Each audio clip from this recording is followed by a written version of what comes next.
Assalamualaikum. Murid-murid berhaba uronyo, semoga sehat anak kendala. Jino tata mengsapoh pelajaran tentang laut Cisebut peyangna.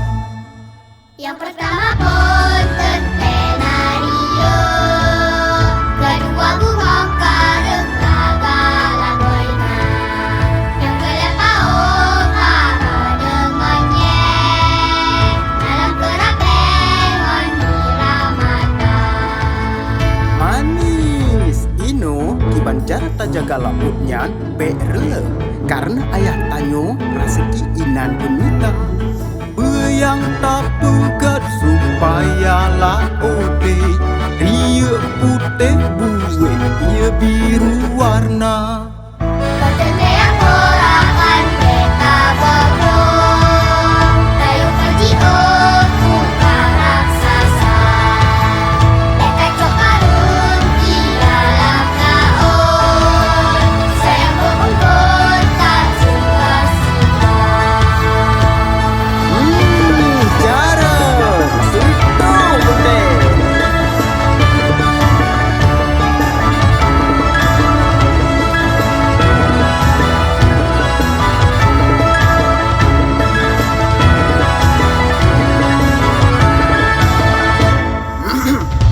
Nyo pertanyaan yang terakhir.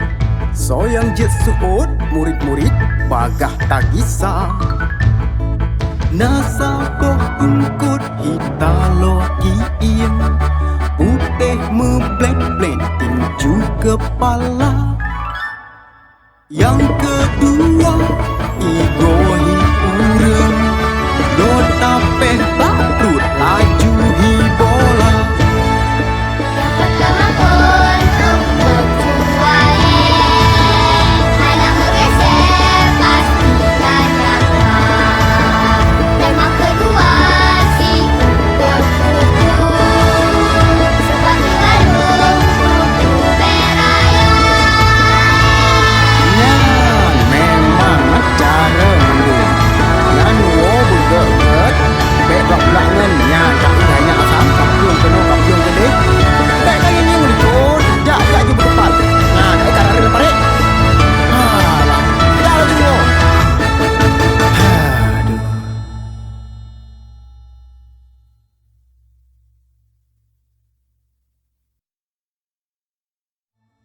Yang pertama punten tenario, kedua buhong kareng tagalan goina, yang kelepaung hara dengannya dalam kerapengon miramata. Manis ino kiban jarata jaga lautnya.